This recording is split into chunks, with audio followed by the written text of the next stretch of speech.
الحمد لله نحمده ونستعينه ونستغفره ونؤمن به ونتوكل عليه ونعوذ بالله من شرور أنفسنا ومن سيئات أعمالنا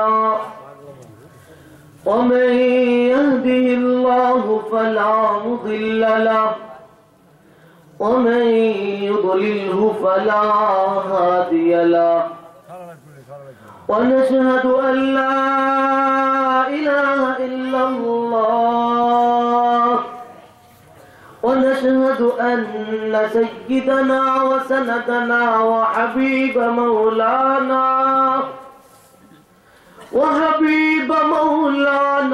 محمد أرسله بالحق بشيرا ونذيرا أما بعد فأعوذ بالله من الشيطان الرجيم بسم الله الرحمن الرحيم كنتم خير أمة أخرجت للناس تأمرون بالمعروف وتنهون عن المنكر وتؤمنون بالله صدق الله العظيم صدقت يا رب العالمين চারাচক বাজার নদীর পার জামে মসজিদ কমিটির উদ্যোগে আয়োজিত ইসলামী মহাসম্মেলনের সম্মানিত সভাপতি মঞ্চ উপবিষ্ট উলামায়ে কেরাম ও আমার দূর দূরান্ত থেকে আগত ইসলাম প্রিয় মুসলমান ভাইরা, পর্দার আড়ালের মা ও বোনেরা, সর্বপ্রথম আমরা সেই মহান আল্লাহ সুবহানাহু তাবারক তাআলার শুকরিয়া আদায় করে নেই যে আল্লাহ রাব্বুল আলামিন আমাদেরকে দ্বীনি মজলিসে আসার বসার তৌফিক দান করেছেন। এজন্য আমরা সকলে আল্লাহকে রাজি করার জন্য, আল্লাহকে খুশি করার জন্য মন থেকে তার শুকরিয়া আদায় করি আলহামদুলিল্লাহ। উপস্থিত হাজিরিন, আমাদের সমাজে প্রায় একটা কথা বলতে এবং শোনা যায় যে এখন ওয়াজ নসিহত দ্বারা তেমন কোনো ফায়দা হয় না। আগের জমানায় ওয়াজ নসিহত দ্বারা ফায়দা হতো, উলামায়ে কেরাম দ্বীনি কথা বলতেন, মানুষের দিল পরিবর্তন হয়ে যেত, মানুষের চেহারা পরিবর্তন হয়ে যেত। উলামায়ে কেরাম দ্বীনি কথা বলতেন, মানুষের আখলাক পরিবর্তন হয়ে যেত। কিন্তু আজকাল সারা রাত ওয়াজ হয়, পরের দিন মুসলমান নামাজ পড়ে না, সারা রাত ওয়াজ শুনে পরের দিন সুদ ছাড়ে না, সারা রাত ওয়াজ শুনে পরের দিন দাড়ি রাখে না, সারা রাত ওয়াজ শুনে পরের দিন পর্দা করে না। এই ওয়াজ দ্বারা বাহ্যত কোনো ফায়দা দেখা যায় না, ঠিক না ঠিক? বলে এই ওয়াজ দ্বারা ফায়দা হয় না কেন? আমার কাছে মনে হয় তিন ধরনের ব্যক্তির দোষের কারণে এই ওয়াজ দ্বারা ফায়দা হয় না। এক নাম্বার হলো আমরা যারা বক্তাদের কিছু দোষের কারণে এই ওয়াজ দ্বারা ফায়দা হয় না। দুই নাম্বার হলো আপনাদের কিছু শ্রোতাদের কিছু দোষের কারণে হক কথা বলার পরেও এই কথা দ্বারা উম্মতের ফায়দা হয় না। তিন নাম্বার কর্তৃপক্ষের নিয়ত সহি না থাকার কারণে ওয়াজ দ্বারা ফায়দা হয় না। আমাদের দোষটা কি?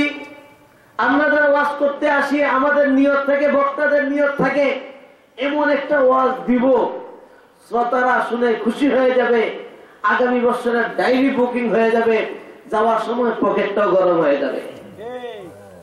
আমার নিয়ত এটা থাকে না আল্লাহ বুলা বান্দাদেরকে আল্লাহর সাথে জুড়াইয়া দিব, আল্লাহ পাকের সাথে সম্পর্ক করে দিব, এই নিয়ত আমার থাকে না।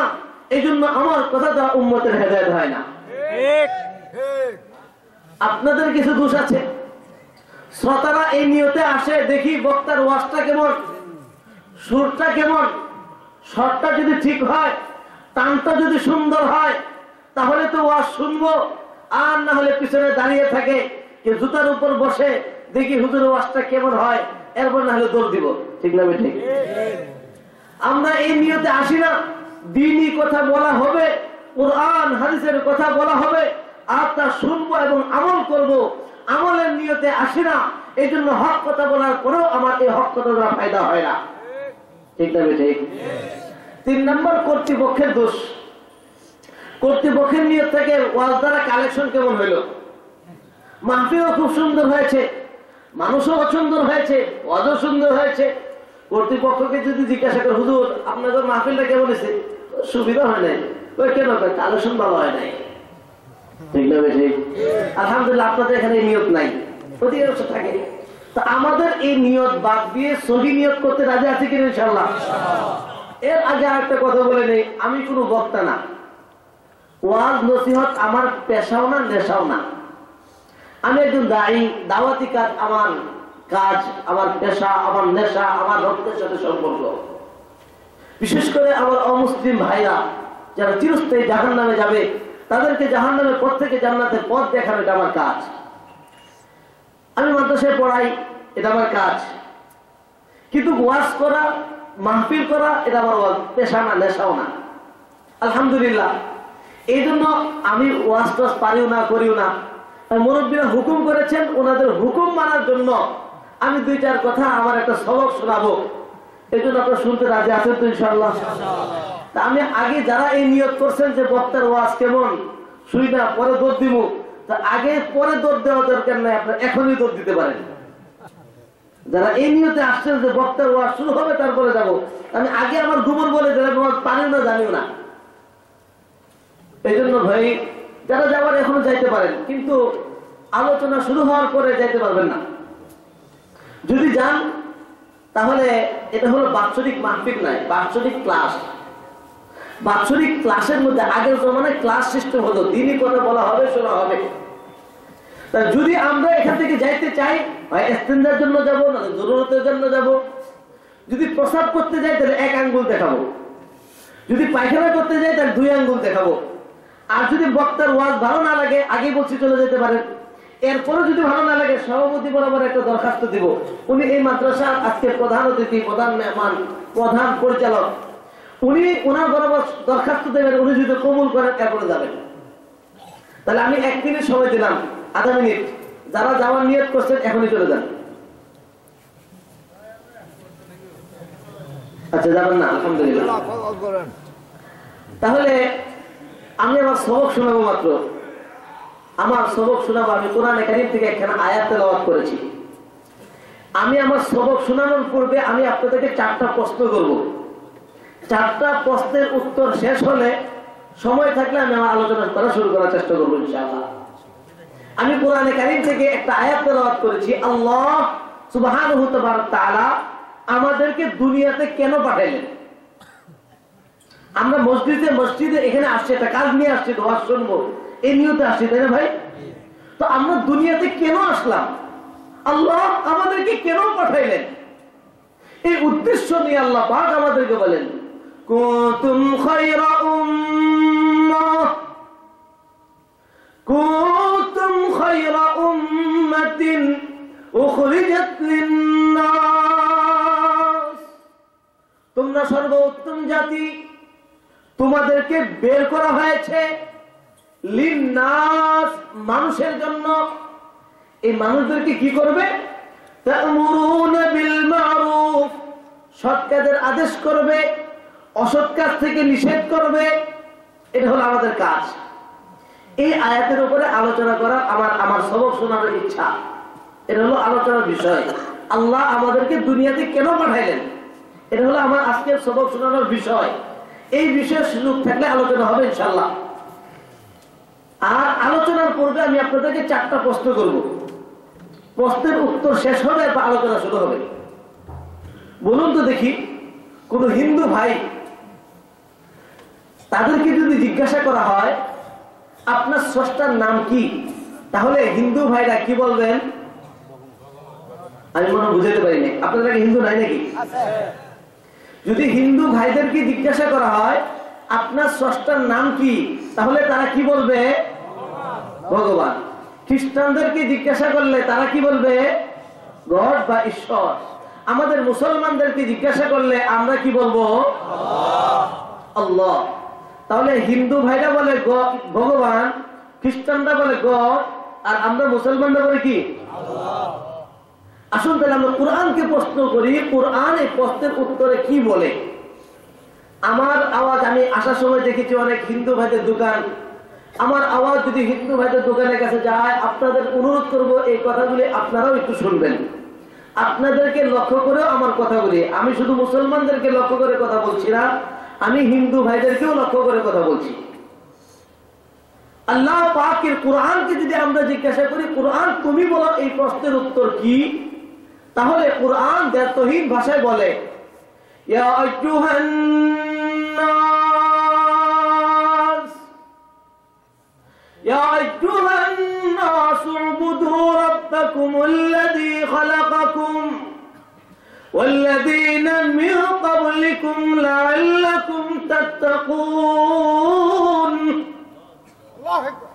ইয়া আইয়ুহান নাস, হে মানুষ সকল। আল্লাহ বলে না হে মুসলমান, আল্লাহ কি বলেছেন? হে মানুষ সকল। এবার বলেন আপনাদের চালাকচরের হিন্দু ভাইরা মানুষ কিনা? সন্দেহ আছে? সন্দেহ না থাকলে তো সবাই বলতেন, অল্প মানুষ বলেছে তার মানে হলো সন্দেহ আছে। কি ভাই আপনাদের এই এলাকার হিন্দু ভাইরা মানুষ কিনা? মুসলমানরা। হিন্দু ভাইরা বলে আমাদের ভগবান, আমরা বলি আমাদের আল্লাহ। কিন্তু আল্লাহ বলে যে না, আমি হিন্দুদের মালিক নয়, আমি শুধু খ্রিস্টানদের মালিক নয়, আমি শুধু মুসলমানদের মালিক নয়। হিন্দু, মুসলিম, খ্রিস্টান, পৃথিবীতে যে কোনো ধর্মের, যে কোনো বর্ণের, যে কোনো শ্রেণীর মানুষ হোক না কেন, আমি সকল মানুষের রব, আমি সকল মানুষের আল্লাহ, আমি সকল মানুষের পালনকর্তা, সকল মানুষের রিজিকদাতা, সকল মানুষের আহারদাতা, সকল মানুষের রাজ্জাক ও খালেক। আল্লাহ বলে আমি সবার, আমরা বলি আমার। কারটা সঠিক? আল্লাহ। আল্লাহ হিন্দুদেরকেও বলতেছেন, খ্রিস্টানদেরকেও বলতেছেন, মুসলমানদেরকেও বলতেছেন। কি বলতেছেন? ইয়া আইয়ুহান নাস, হে মানুষ সকল, উবুদু রাব্বাকুম, তোমরা ইবাদত করো, বান্দিগি করো, পূজা করো। রাব্বাকুম, তোমাদের প্রতিপালক। রব মানে প্রতিপালক, কুম মানে তোমাদের। কোন প্রতিপালকের? যে প্রতিপালক, যে আল্লাহ আমার মায়ের পেটে থাকা অবস্থায় যে আল্লাহ আমার খাবারের ব্যবস্থা করেছিলেন।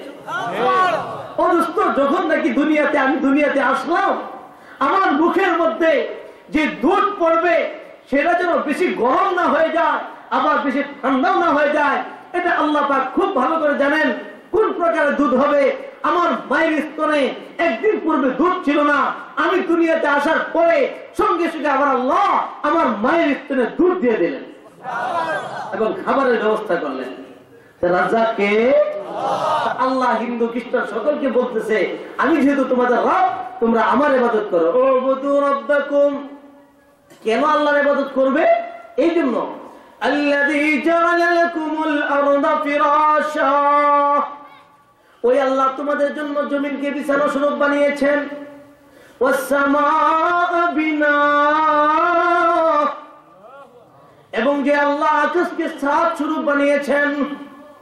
অন্য আয়াতে আল্লাহ পাক বলেন যে আফা'আস সামাওয়াত বিগাইরি আমাদ তারাউনাহা, আল্লাহ আকাশকে সৃষ্টি করেছেন কোন ধরনের খুঁটি ছাড়া।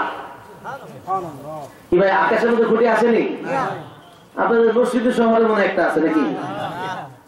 ঢাকা শহরে, আমেরিকাতে, এই কত কোটি কোটি বছর, লক্ষ লক্ষ বছর থেকে আল্লাহ পাক দুনিয়া সৃষ্টি করেছেন।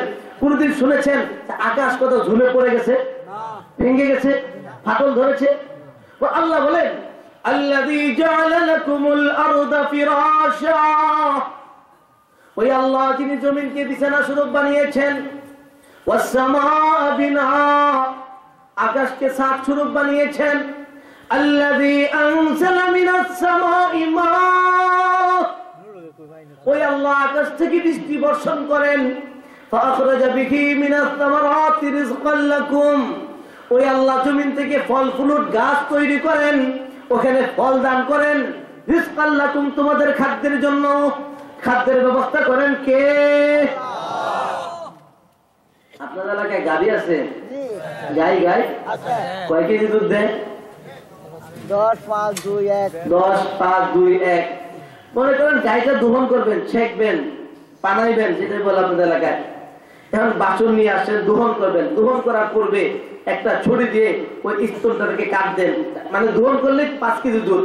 এই দোহন করার পূর্বে একটা ছুরি দিয়ে এই স্তনটা, উলনটাকে যদি কেটে দেওয়া হয়, কয় কেজি দুধ বের হবে? জি কেন? আপনারা তো বললেন আপনাদের গায়ে দুধ দেয়, তাহলে স্তন কাটে তো দুধ বের হওয়ার কথা, রক্ত কেটে বের হবে? তাহলে বোঝা গেল গায়ে দুধ দেয় না, দুধ কে দেয়? যদি গায়ে দুধ দিত তাহলে স্তন কাটলে রক্ত বের হইতো না, দুধে বের হইতো। ও দোস্ত, আমরা মনে করি আম গাছে আম হয়, কাঁঠাল গাছ থেকে কাঁঠাল হয়। কাঁঠাল গাছ থেকে কাঁঠাল হয় না, আম গাছ থেকে আম হয় না। আম গাছ থেকে যদি আম হতো, আম গাছ কাটলে আম বের হইতো। যদি কাঁঠাল গাছ থেকে কাঁঠাল হইতো, কাঁঠাল গাছ কাটলে কাঁঠাল বের হতো। বোঝা গেল কাঁঠাল গাছ থেকে কাঁঠাল হয় না, আম গাছ থেকে আম হয় না। আম গাছে আম কে দেন? কাঁঠাল গাছে কাঁঠাল কে দেন? ইবাদত কার করতে হবে? মালিক কয়জন? হিন্দু ভাইদের মালিক কয়জন? খ্রিস্টানদের মালিক কয়জন? মুসলমানদের কয়জন? মানে কয়জনকে? হিন্দু ভাইরা কয়জন মানে? কয়জন? দুর্গা পূজা গেল, সরস্বতী, কালী ইত্যাদি। খ্রিস্টানরা মানে পিতা, পুত্র, পবিত্র আত্মা। আমরা মুসলমান মানে আল্লাহ। তাহলে বুঝে গেল আসলে মালিক কয়জন? হিন্দু ভাইরা মানে কয়জনকে? অনেকজনকে। খ্রিস্টান ভাইরা মানে কয়জনকে? প্রকৃত পক্ষে মালিক কয়জন? এটা সব ধর্মের মধ্যে আছে। হিন্দু ধর্মের মধ্যে আছে, খ্রিস্টান ধর্মের মধ্যে আছে, মুসলমান ধর্মের মধ্যে আছে। কিভাবে প্রমাণ বলবো? হিন্দু ভাইদের একটা কিতাব হলো বেদ। বেদ 4টা: ঋগ্বেদ, যজুর্বেদ, অথর্ববেদ, সামবেদ। ঋগ্বেদের 10 নম্বর মন্ডলে 114 নম্বর সূক্তের 5 নম্বর মন্ত্রে আছে একং ব্রহ্মা দ্বিতীয়াং নাস্তি নেহনা নাস্তি কিঞ্চন। একং ব্রহ্মা, ব্রহ্মা ঈশ্বর মালিক আল্লাহ একজন। দ্বিতীয়াং নাস্তি, দ্বিতীয় কোনো মালিক নাই। নেহনা, নাই নাই। নাস্তি কিঞ্চন, বিন্দু পরিমাণ নাই। মালিক কয়জন? মালিক ছাড়া কোনো মালিক নাই। এটা যদি আমরা আরবিতে অনুবাদ করি তাহলে অর্থ হবে লা ইলাহা ইল্লাল্লাহ, লা ইলাহা ইল্লাল্লাহ, লা ইলাহা ইল্লাল্লাহ।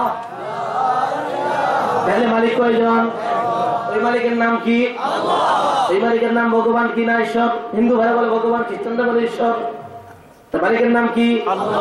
প্রমাণ কি? প্রমাণ কি? প্রমাণ তো লাগবে। মালিকের নাম যে আল্লাহ, প্রমাণ কি? হিন্দু ভাইরা বলবো কোরআন মানি না, বলতে পারে না, না পারে? প্রমাণ হলো আমরা প্রায় সময় দেখি গোস্তের টুকরার মধ্যে কুদরতি ভাবে লেখা থাকে আল্লাহ। শুনছেন কিনা? আমার বাসায় এবার কোরবানির সময় গোস্তের টুকরার মধ্যে আল্লাহ লেখা পাওয়া গেছে। এখন আছে আমার ফ্রিজে 3টা গোস্তের টুকরা আছে, আলহামদুলিল্লাহ। প্রায় সময় শোনা যায় গাছের পাতার মধ্যে কুদরতি ভাবে লেখা থাকে আল্লাহ। গত বছর ইনকলাব পত্রিকার মধ্যে একটা মাছের গায়ের মধ্যে লেখা আল্লাহ পত্রিকা এসেছে। মাছের গায়ের মধ্যে কুদরতি ভাবে লেখা থাকে আল্লাহ। থাকে কিনা? ও দোস্ত, কাকে ডাকে আল্লাহ আল্লাহ? কুদরতি ভাবে একটা মুরুগে ডাকে আল্লাহ আল্লাহ আল্লাহ। শুনছেন কিনা? ও দোস্ত, আল্লাহ নামেন, আল্লাহ পাকের নাম হলো আল্লাহ। এই জন্য আল্লাহ দুনিয়ার মানুষকে কুদরতি ভাবে দেখায় দেয়, ও দুনিয়ার মানুষরা তোমরা জেনে রাখো, আমার তোমার মালিকের নাম ভগবান নয়, ঈশ্বর নয়, ওই মালিকের নাম গড নয়, ওই মালিকের নাম আল্লাহ। এবার হিন্দু ভাইরা বলতে পারেন, হুজুর আমি তো গোস্তের টুকরার মধ্যে আল্লাহ লেখা দেখি নাই, আমি কাকের কাককে আল্লাহ ডাকতে শুনি নাই, মুরুখকেও আল্লাহ ডাকতে শুনি নাই, অতএব আপনার কথাটা বিশ্বাস করলাম না। বলতে পারে না, না পারে? আমি বলবো আমার হিন্দু ভাইরা ও আমার খ্রিস্টান ভাইরা, একটা প্রশ্ন আসতে পারে আপনাদের, হুজুর আপনি বারবার হিন্দুদেরকে ভাই বলতেছেন কেন? মনে মনে অনেকের প্রশ্ন আসতেছে কিনা? হিন্দুদেরকে কেন ভাই বলে এটা একটু বলে নেই। ও হিন্দু ভাইরা আপনারা শুনেন, আদম আলাইহিস সালাম কাদের আদি পিতা? হিন্দুদের আদি পিতার নাম কি? আদম আলাইহিস সালাম। আমগোর আদি পিতার নাম কি? আদম আলাইহিস সালাম। উনি আমাদেরও বাপ, উনাদেরও বাপ। বাপের সন্তান কি হয়? আর ওই আদমের রক্ত আমার গায়েও, হিন্দু ভাইয়ের গায়েও। তাহলে আমরা কিসের সম্পর্কে ভাই হইলাম? রক্ত সম্পর্কে। রক্তের সম্পর্কে ভাই। আদমের রক্তে আমার গায়েও, তার গায়েও। এই জন্য আমার কি সম্পর্কের ভাই?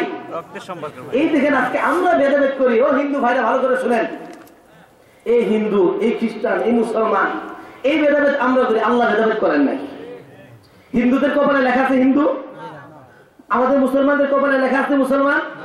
চামড়া কাটলে হিন্দুদের কালো কালো রক্ত বের হবে নাকি? আর মুসলমানদের লাল। সব সমান। তো আমার আপনার মধ্যে, হিন্দু মুসলমানের মধ্যে বাহ্যিক যেমন কোন পার্থক্য নাই, আমার আপনার মালিকের মধ্যে কোনো পার্থক্য নাই। সে মালিক কয়জন? সে মালিকের নাম কি? এবার হিন্দু ভাইরা বলতে পারে, হুজুর আমি গুস্তের টুকরার মধ্যে আল্লাহ লেখা দেখি নাই, আমি কাকে আল্লাহ ডাকতে শুনি নাই, অতএব বিশ্বাস করি না। ও হিন্দু ভাইরা, খ্রিস্টান ভাইরা, আমি আপনাদেরকে বলতে চাই, আল্লাহ রাব্বুল আলামিন আমাদের চোখের মধ্যে আঙ্গুল দিয়ে দেখাই দিচ্ছে, ও হিন্দুরা, খ্রিস্টানেরা, মুসলমানেরা, যারা নাকি আমাকে আল্লাহ বলে বিশ্বাস করো না, আমি তোমাদের হাতের মধ্যে লিখে দিয়েছি আল্লাহ। হাতের মধ্যে কি লেখা? এটা কলম দেন, আমি দেখাই দিই। হাতকে ঘুরাইলে হাতের মধ্যে কি লেখা? এটা আমার হাত, এটা কোন লেখা আছে? এই দেখেন আপনাদের সামনে আমি একটু লিখি। হাতটা রাখলাম,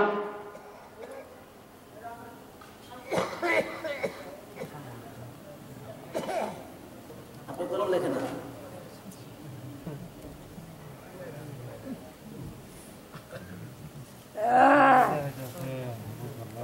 আমরা জিকির করি, লা ইলাহা ইল্লাল্লাহ, লা ইলাহা ইল্লাল্লাহ, লা ইলাহা ইল্লাল্লাহ, লা ইলাহা ইল্লাল্লাহ, লা ইলাহা ইল্লাল্লাহ, লা ইলাহা ইল্লাল্লাহ, লা ইলাহা ইল্লাল্লাহ, মুহাম্মাদুর রাসূলুল্লাহ সাল্লাল্লাহু আলাইহি ওয়াসাল্লাম। কি লেখা?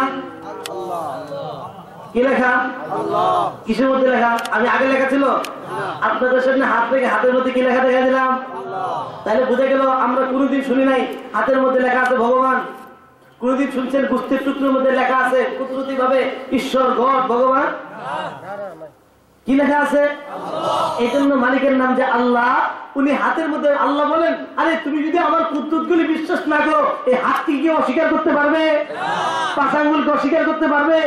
এই হাতের মধ্যে আল্লাহ কুদরতি ভাবে লিখে দিয়েছেন। ওই মালিকের নাম আল্লাহ। সিফতি নাম কয়টি? 99টি। এটা হাতের মধ্যে লেখা। দেখেন আগে হাতের মধ্যে একটা,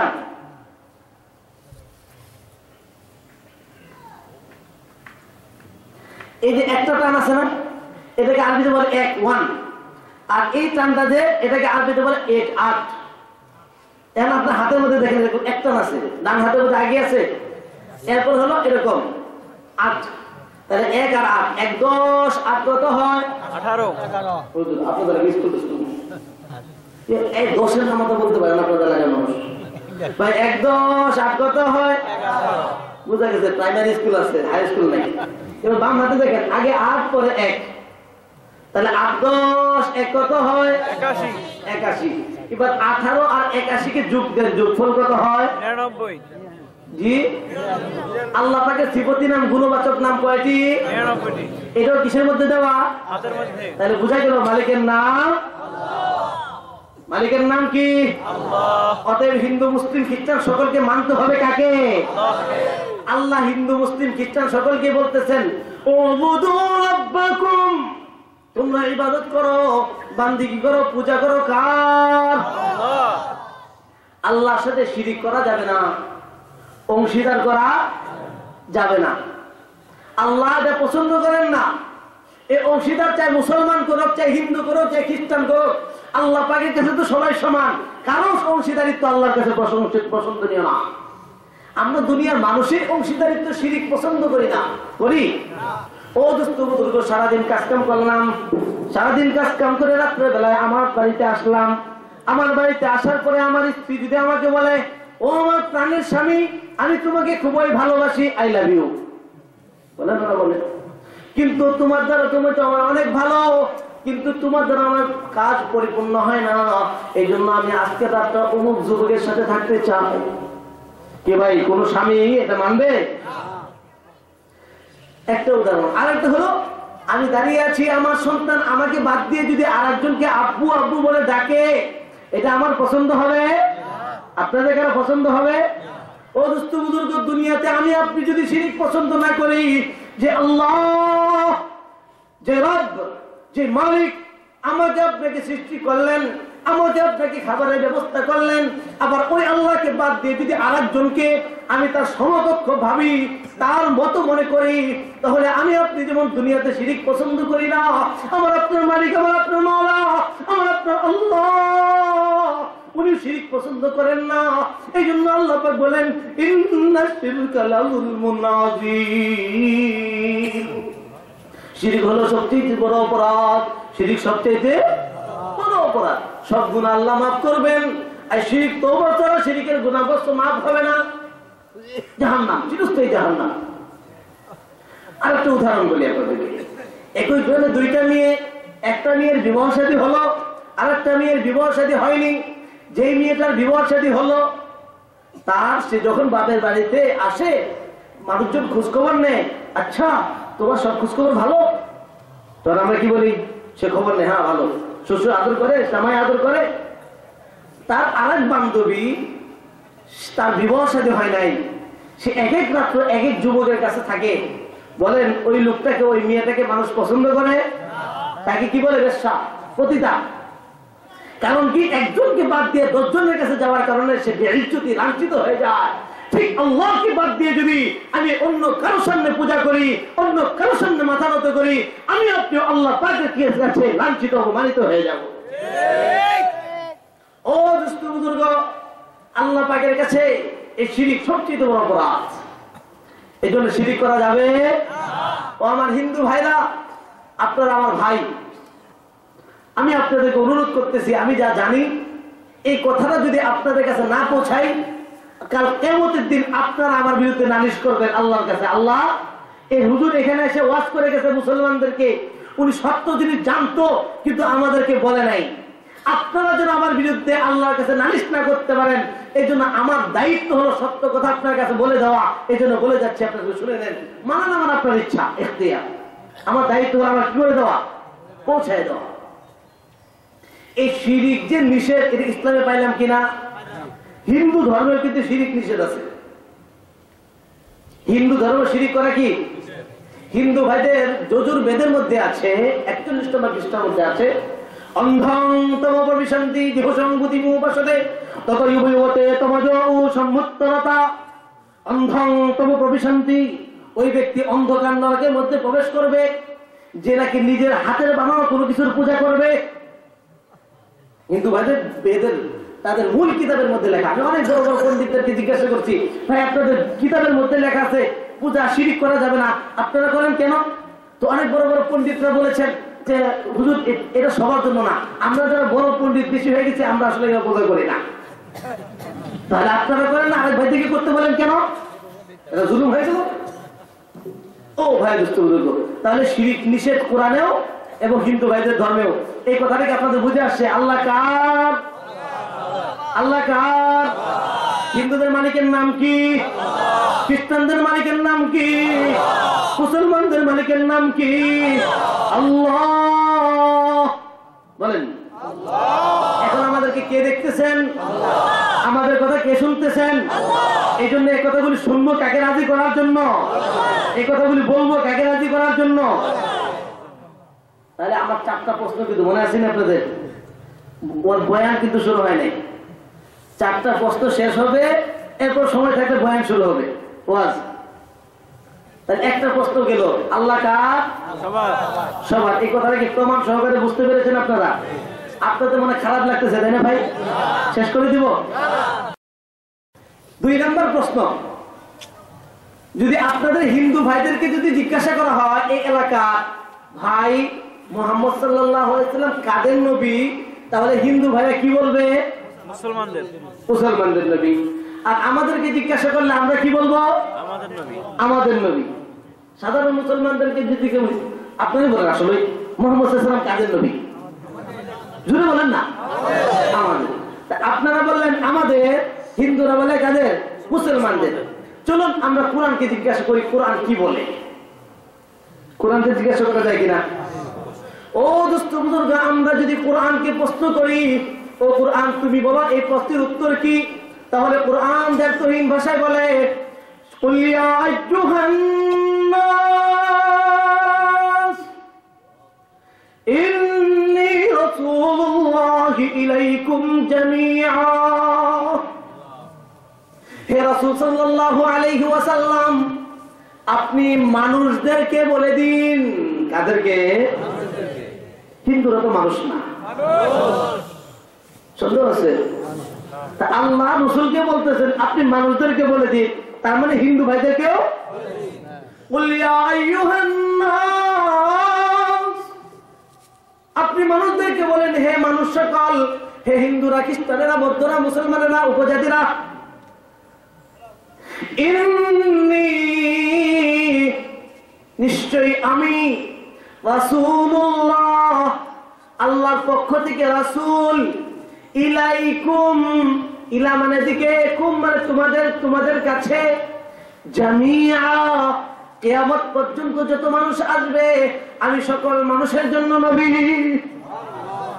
বুঝে থাকলে বলেন মুহাম্মদ সাল্লাল্লাহু আলাইহি ওয়াসাল্লাম কাদের নবী? কুরআন বলে আমরা বলে আমাদের নবী, হিন্দু বলে মুসলমানদের নবী। আল্লাহ বলে যে না, আমি হিন্দু, মুসলিম, খ্রিস্টান, পৃথিবীর মধ্যে যারা মানুষ বলে স্বীকার করে, যে কোনো ধর্মের হোক, যে কোনো বর্ণের হোক, যে কোনো শ্রেণীর হোক, যারা মানুষ বলে স্বীকার করে, আমি মুহাম্মদের আকা সাল্লাল্লাহু আলাইহি ওয়াসাল্লাম সকল মানুষের নবী।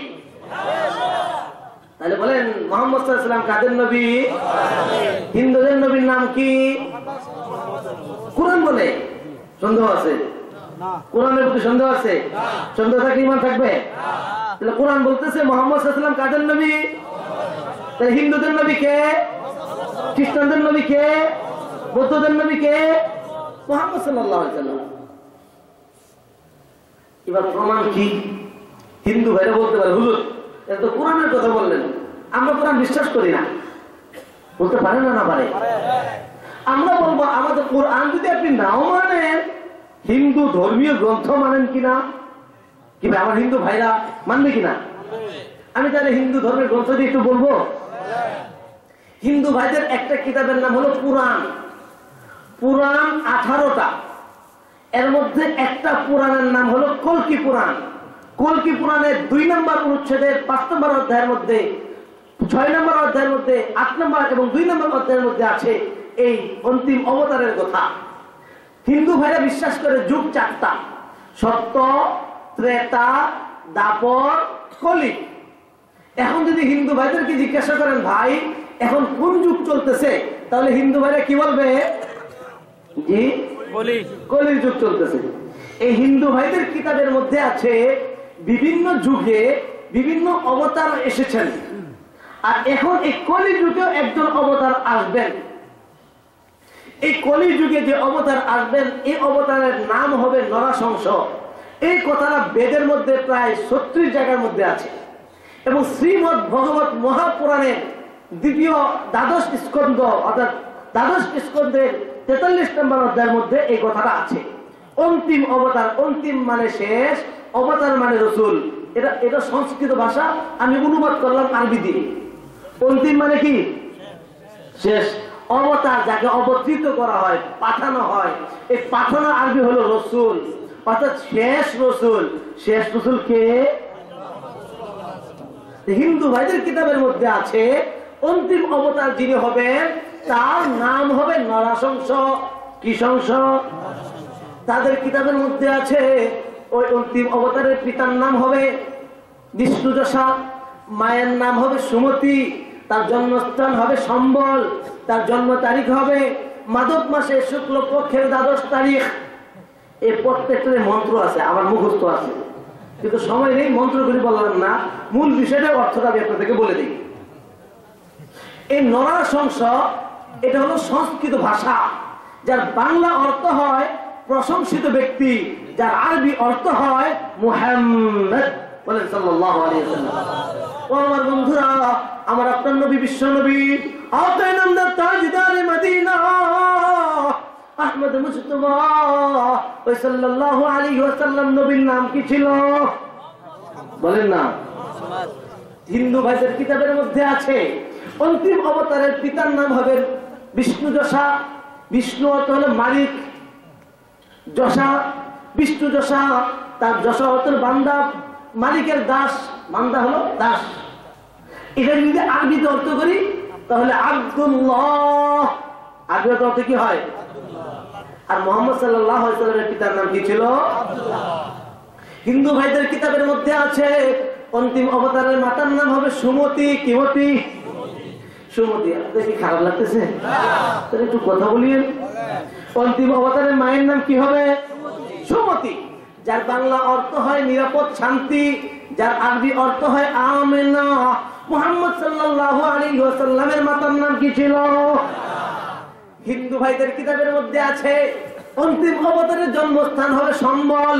সম্বল, যার বাংলা অর্থ হয় শান্তির ঘর, দারুল আমান, মক্কা মুকাররমা। আর মক্কা মুকাররমার আরেক নাম হলো বালাদুল আমিন। কোরআন শরীফের মধ্যে আছে না, ওয়াত্তিনি ওয়াজ-যাইতুন ওয়া তুরি সিনিন ওয়া হাদাল বালাদিল আমিন। এই আমার বালাদুল আমিন শহর মক্কা মুকাররমার কথা আল্লাহ বলতেছেন। এই বালাদুল আমিন মক্কার কসম খেয়ে আল্লাহ বলছেন। তাহলে বালাদুল আমিন হলো মক্কা মুকাররমা। আর মুহাম্মদ সাল্লাল্লাহু আলাইহি ওয়াসাল্লাম জন্মগ্রহণ করছেন কোথায়? আর সম্বল মানে শান্তির ঘর, দারুল আমান। হিন্দু ভাইদের কিতাবের মধ্যে আছে অন্তিম অবতারের জন্মস্থান মাদক মাসের শুক্লপক্ষের 12 তারিখ। মাদক, যাকে আরবিতে বলা হয় রবি, শুক্লপক্ষ প্রথম অংশ, প্রথমকে আরবিতে বলা হয় আউয়াল, রবিউল আউয়াল। 12 তারিখ, 12কে কি বলে? 12 তারিখ। এবার বলেন আমার আপনার নবী বিশ্ব নবী আতাইনামদার তাজদারে মদিনা আহমদ মুজতবা মুহাম্মদ মুস্তাফা সাল্লাল্লাহু আলাইহি ওয়াসাল্লাম কোন মাসের কত তারিখে জন্মগ্রহণ করেছেন? হিন্দু ভাইদের কিতাবের মধ্যে আছে এই তারিখে যে অবতার আসছে তাকে মানতে হবে। আল্লাহ উপনিষদের মধ্যে আছে লা ইলাহা হতি পাপম ইল ইলাহা পরম পাদম জন্ম বৈকুণ্ঠ ইনতিত জপি নাম মুহাম্মদ। লা ইলাহা হতি পাপম, আল্লাহর আশ্রয় ব্যতীত পাপ মোচন সম্ভব নয়। ইল ইলাহা পরম পাদম, আল্লাহর আশ্রয় প্রকৃত আশ্রয়। জন্ম বৈকুণ্ঠ ইনতি তজপি নাম মুহাম্মদ। আর তুমি যদি বৈকুণ্ঠ স্বর্গের আশা করো তাহলে তুমি মুহাম্মদুর রাসূলুল্লাহ সাল্লাল্লাহু আলাইহি ওয়াসাল্লামের নাম জপনা করো। তাহলে হিন্দুদের কিতাবের মধ্যে আছে নবী কাকে মানতে হবে। কোরআন দিয়ে তো আমরা বুঝতে পারলাম মুহাম্মদ সাল্লাল্লাহু আলাইহি ওয়াসাল্লাম কাদের নবী। হিন্দু ভাইদের কিতাব দিয়েও জানতে পারলাম মুহাম্মদ সাল্লাল্লাহু আলাইহি ওয়াসাল্লাম কাদের নবী। আর এক জায়গার মধ্যে আছে হতরমিদু মহাশহিন্দ হোক আল্লাহ সুদৃষ্টম চিষ্টম প্রণাম আল্লাহ আল্লাহ আল্লাহ রাসূল মুহাম্মদ রকম ভরসা আল্লাহ আল্লাহ। আর এক জায়গার মধ্যে আছে ওম ভূম ভবিষ্যবে ইত্যাদি। এটা তো আমার আলোচনার বিষয় নাই, জন্য দিয়ে গেলাম না। তাহলে বলেন মুহাম্মদ সাল্লাল্লাহু আলাইহি ওয়াসাল্লাম কাদের নবী? আপনাদের এলাকায় হিন্দু ভাইদের নবী কিনা? আচ্ছা দেখেন, আল্লাহর পক্ষ থেকে এটা কখনো আল্লাহ কখনো বেইনসাফি নয় যে আল্লাহ পাক রাস্তা দেখানোর জন্য একজন শুধু এক একজনের জন্য, হিন্দুদের জন্য আলাদা, মুসলমানদের জন্য আলাদা এমন বানাবের কোনো হয় না। আল্লাহ পাক যুগে যুগে সকল মানুষকে আল্লাহ পর্যন্ত পৌঁছানোর জন্য একজন নবী পাঠিয়েছেন, আর ওই নবী সবার জন্যই হয়ে থাকে। তাহলে মুহাম্মদ সাল্লাল্লাহু আলাইহি ওয়াসাল্লাম কাদের নবী? 3 নম্বর প্রশ্ন। আপনাদের খারাপ লাগতেছে নাকি?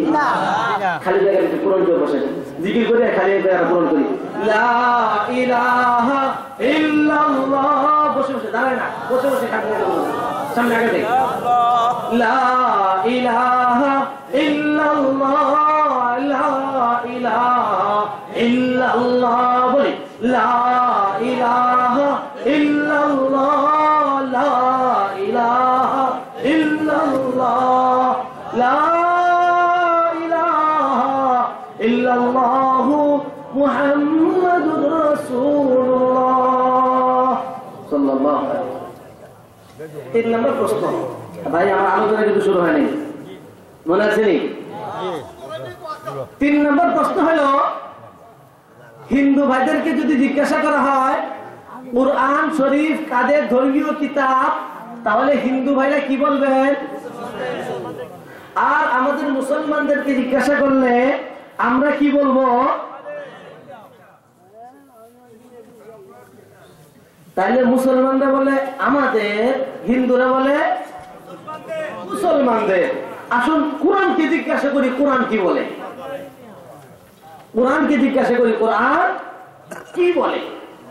অদস্ত বুজুর্গ কোরআনকে যদি আমরা বলি ও কোরআন তুমি বলো এই প্রশ্নের উত্তর কি, তাহলে কোরআন যে তহিন ভাষায় বলে শাহরু রমাদানাল্লাযী উনজিলা ফীহিল কুরআন হুদাল লিন-নাস। এই রমজান মাসে আমি কোরআন অবতীর্ণ করেছি। শাহরু রমাদান আল্লাযী উনজিলা ফীহিল কুরআন, যেটি কোরআন অবতীর্ণ করা হয়েছে হুদাল লিন-নাস, হুদাল লিল মুসলিমিন বলা হয়নি, হুদাল লিল মুমিনিন বলা হয়নি। আল্লাহ সুবহানাহু ওয়া তাআলা বলছেন হুদাল লিন-নাস। নাস শব্দের অর্থ হলো মানুষ, অর্থাৎ সকল মানুষের হেদায়েত নাম হলো কোরআন। আরে বাবা বলেন আপনাদের এলাকার হিন্দু ভাইরা মানুষ কিনা? খ্রিস্টান ভাইরা মানুষ কিনা? বৌদ্ধ ভাইরা মানুষ কিনা? মুসলমানরা মানুষ কিনা? আল্লাহ বলেন কোরআন হলো হিন্দু মুসলিম খ্রিস্টান মুসলমান সকল মানুষের জন্য, আর আমরা বলি আমাদের জন্য। এবার বলেন আমাদেরটা সঠিক না আল্লাহটা সঠিক? জি, কারটা সঠিক? তাহলে বুঝে থাকলে বলুন কোরআন শরীফ কাদের ধর্মীয় কিতাব? হিন্দুদের ধর্মীয় কিতাব কি? খ্রিস্টানদের ধর্মীয় কিতাব কি? বৌদ্ধদের কি? মুসলমানদের? এবার হিন্দু ভাইরা বলতে পারে হুজুর আমরা সারা জীবন জানি পালন করি আমগর কিতাব হলো বেদ, রামায়ণ কিতাব, মহাভারত, শ্রীমদ ভগবত পুরাণ, কলিত পুরাণ, বিষ্ণু পুরাণ, শিব পুরাণ ইত্যাদি। তা আমাদের কি পুরাণ মানতে হবে কেন? কি ভাই বলতে পারে না পারে? কোরআন হিন্দু ভাইদের জন্য সবার জন্য, এই জন্য কোরআন সকল মানুষকে এই জন্য মানতে হবে যেহেতু কোরআন আল্লাহ পাকের পক্ষ থেকে এসেছে। কোরআন ছাড়া অন্য কিতাব আল্লাহর পক্ষ থেকে আসে নাই, এই জন্য ওই কিতাবগুলি আমাকে আল্লাহ পর্যন্ত পৌঁছাবে না। কেন আসে নাই, কিভাবে আসে নাই, একটু বিষয়টা বোঝার দরকার আছে কিনা? নাহলে হিন্দু ভাইরা কালকে বলবে হ্যাঁ হুজুর খালি বলে গেছে, প্রমাণ তো লাগবে, বোঝার দরকার। ও আমার হিন্দু ভাইরা আপনাদেরকেও বলছি একটু দয়া করে কথাগুলি শুনুন। হিন্দু ভাইরা মূল কিতাব কি? বেদ। বেদ কাকে বলে? বেদের মধ্যে অনেক ঋষির কথা আছে। ঋষি হলো মানুষ। ঋষি কি? মানুষ। এই ঋষিরা বিভিন্ন যুগে, ভাই এই চাটা আপনাদের নিয়ে খাওয়া দরকার ছিল, আপনাদের সবাইকে যদি চাটা খাওয়াইতে যায় আজকে মাহফিল শেষ সারা, আপনারা যদি অনুমতি দেন আপনাদের পক্ষ থেকে আমি চাটা খেয়ে নিই, তাহলে আমরা জিকির করি লা ইলাহা ইল্লাল্লাহ লা ইলাহা ইল্লাল্লাহ লা ইলাহা ইল্লাল্লাহ লা ইলাহা ইল্লাল্লাহ লা ইলাহা ইল্লাল্লাহ লা ইলাহা ইল্লাল্লাহ লা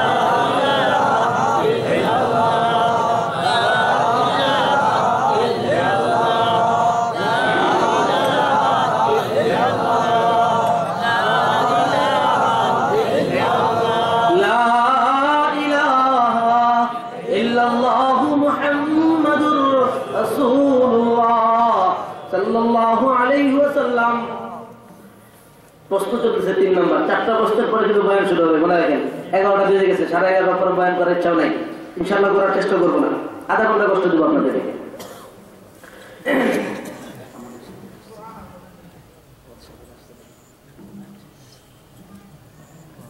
তাহলে কোরআন সকল মানুষের, হিন্দু খ্রিস্টান বৌদ্ধ সকল মানুষের ধর্মীয় গ্রন্থ হলো কোরআন। অন্যান্য কিতাব আল্লাহর কাছে গ্রহণযোগ্য নয় কেন? হিন্দু ভাই প্রশ্ন করতে পারেন, আমরা তো বেদ মানি, আমাদের বেদ আল্লাহর কাছে গ্রহণযোগ্য নয় কেন? আমরা তো গীতা মানি, আমাদের গীতা আল্লাহর কাছে গ্রহণযোগ্য নয় কেন? খ্রিস্টান ভাইরা প্রশ্ন করতে পারে, আমরা তো বাইবেল মানি, আমাদের বাইবেল আল্লাহর কাছে গ্রহণযোগ্য নয় কেন? আমরা তো ইঞ্জিল মানি, আমাদের ইঞ্জিল আল্লাহর কাছে গ্রহণযোগ্য নয় কেন? বৌদ্ধরা প্রশ্ন করতে পারে, আমরা তো ত্রিপিটক মানি, আমাদের ত্রিপিটক আল্লাহর কাছে গ্রহণযোগ্য নয় কেন? এই কেন কেন প্রশ্ন করতে পারে কিনা? উত্তরটা আমি আপনাদেরকে দেওয়ার চেষ্টা করতেছি। হিন্দু ভাইদের গীতা বেদ আল্লাহর কাছে গ্রহণযোগ্য নয়, এই জন্য এই কিতাবগুলি আল্লাহর পক্ষ থেকে আসে নাই। কেন আসে নাই, কিভাবে আসে নাই, একটু ইতিহাস আমাদের জানার দরকার। ঋষিরা ছিল মানুষ, ধ্যান করত, অনেক জ্ঞানী গুণী মানুষ ছিলেন ওনারা। এই ঋষিরা ধ্যান করে দুই চারটা কথা বলতেন, এই কথাগুলি তারা ওই সময় মানুষ মুখস্থ রাখত, মুখস্থ। এরকম অনেক ঋষির কথা মুখস্থ রাখত। এক সময় এমন আসছে মানুষের স্মৃতিশক্তির লোভ পেতে থাকলো, তখন তারা চিন্তা করলো এগুলি তার মুখস্থ রাখা যায় না, এগুলো লিপিবদ্ধ করা হোক। তখন এটা লিপিবদ্ধ করা হলো, লিপিবদ্ধ করে তার নাম দেওয়া হলো বেদ। এর পরবর্তীতে চারটা ভাগ করা হলো, ঋগ্বেদ, যজুর্বেদ, অথর্ববেদ, সামবেদ নামে। তাহলে বোঝা গেল এই ঋষি মানুষ, অনেক মানুষের কথা একত্রিত করা হলো যে কিতাব, ওই কিতাবের নাম হলো বেদ। তাহলে বলুন, এই মানুষের কথা, ঋষির কথা আল্লাহর কালাম হইতে পারে? দুই নম্বর গীতা। গীতা হলো ইন্ডিয়ার মহাভারত, ইতিহাসের একটা কিতাব, একটা বই, যে বইটার নাম হলো মহাভারত। এই মহাভারতের একটা অংশের নাম হলো গীতা, একটা অংশের নাম গীতা। অর্থাৎ শ্রীকৃষ্ণ অর্জুনকে কুরুক্ষেত্রের যুদ্ধের মধ্যে তখন উনি কিছু উপদেশ দিয়েছিলেন, ওই উপদেশগুলিকে আলাদা করে তার নাম দেওয়া হয়েছে গীতা। তাহলে মহাভারত ইতিহাস গ্রন্থের অংশ আল্লাহর কালাম হইতে পারে? আল্লাহর কালাম যদি হয়ে থাকে সেটা কি 10টা হবে না 1টা হবে? আমার কাছে গীতা দুই রকমের আছে, এক গীতা আর এক গীতার সাথে মিল নাই। একটা হলো ইস্কনওয়ালাদের গীতা, এই গীতার নাম হলো যথাযথ গীতা। আর একটা হলো পুরাতন আমল থেকে গীতা একটা আসতেছে, ওই গীতা রামকৃষ্ণ মিশনওয়ালাদের গীতা। আল্লাহর কালাম যদি হয় তা দুই প্রকার হবে না 1 প্রকার হবে? ঠিক খ্রিস্টানদের বাইবেল, বাইবেল নামে কোন কিতাব আল্লাহ কোন নবীর উপরে পাঠিয়েছেন এমন কথা আপনাদের জীবনে কোনদিন শুনেছেন? তাহলে বুঝে গেল বাইবেল আল্লাহর পক্ষ থেকে আসে নাই, এই জন্য এই কিতাব আল্লাহর কাছে গ্রহণযোগ্য নয়। বাইবেল এক এক রকম। আমার কাছে 21টা বাইবেল আছে, আমি নিয়ে পড়াশোনা করি। আমার পড়াশোনার বিষয় হলো হিন্দু ধর্ম, খ্রিস্টান ধর্ম, বৌদ্ধ ধর্ম। আমি ইন্ডিয়াতে, ভারতে এই নিয়ে পড়াশোনা করেছি। এখন আমাদের প্রতিষ্ঠান হল ইসলামী দাওয়া ইনস্টিটিউট, এই বিষয়ের উপরই গবেষণা চলে। আমার কাছে যা বলছি প্রত্যেকটা প্রমাণ আছে। যদি কারো সন্দেহ থেকে আমার সাথে যোগাযোগ করতে পারে, আমাদের আসতে পারেন। আমাদের কাছে মূল কিতাব সবগুলি আছে, আমরা দেখিয়ে দিতে পারবো ইনশাআল্লাহ। এই কথা ফাও বলতেছি না, একদিনের সাথে বলতেছি, যেহেতু আমার কাছে প্রমাণ আছে। যে কেউ, যে কোনো ভাই, হিন্দু ভাই হোক, খ্রিস্টান ভাই হোক, মুসলমান হোক, যে কোনো সময় আপনারা আমাদের সাথে যোগাযোগ রাখতে পারেন, দাওয়াত রইল আপনাদের। 3 নম্বর হলো বাইবেল আল্লাহ পাকের পক্ষ থেকে আসে নাই, এই জন্য আল্লাহর কাছে গ্রহণযোগ্য। আল্লাহর কালাম কয়েকটা হবে না, একটাই হবে? একটা হবে না? যদি বাইবেল আমার কয়েকটা হতো, আমার কাছে 21টা বাইবেল আছে, এক বাইবেল আরেক বাইবেলের সাথে কোনো মিল নাই। 4টা ইঞ্জিল আছে, এক ইঞ্জিল আরেক ইঞ্জিলের সাথে কোনো মিল নেই। তাহলে আমাদের কোরআন, হিন্দুদের কোরআন, খ্রিস্টানদের কোরআন, সকল মানুষের ধর্ম কোরআন আল্লাহর পক্ষ থেকে যেটা আসবে, এই কোরআন আপনি পৃথিবীতে যেখানে যান না কেন, আমেরিকায় যান, আফ্রিকায় যান, লন্ডনে যান, কানাডায় যান, চায়নায় যান, ভারতে যান, পৃথিবীর যে কোনো প্রান্তে যান না কেন, এই কোরআন শুরু হয়েছে আলহামদুলিল্লাহি রাব্বিল আলামিন দিয়ে, আর শেষ হয়েছে সূরা নাস দিয়ে। কোথাও একটা জেল জবরের পরিবর্তন আপনারা দেখাতে পারবেন না। পক্ষান্তরে কোরআন আল্লাহ পাকের কালাম। কোরআন অন্য কিতাবের ইতিহাস বললাম, কোরআনের ইতিহাসটা তো জানা দরকার। কোরআন আল্লাহ সুবহানাহু ওয়া তাআলা এই কোরআন তার নবীর মাধ্যমে অবতীর্ণ করেছেন। রাসূল সাল্লাল্লাহু আলাইহি ওয়াসাল্লাম মুখস্থ রেখেছেন, রাসূলের থেকে সাহাবায়ে কেরাম মুখস্থ করেছেন, সাহাবায়ে কেরাম থেকে তাবিঈনরা মুখস্থ করেছেন, তাবিঈনদের থেকে তাবিঈন মুখস্থ করেছেন। এইভাবে মুখস্থ করতে করতে করতে আমাদের পর্যন্ত ছোট্ট ছোট্ট বাচ্চা পুরা কুরআন মুখস্থ করে শোনায় দিতে পারে।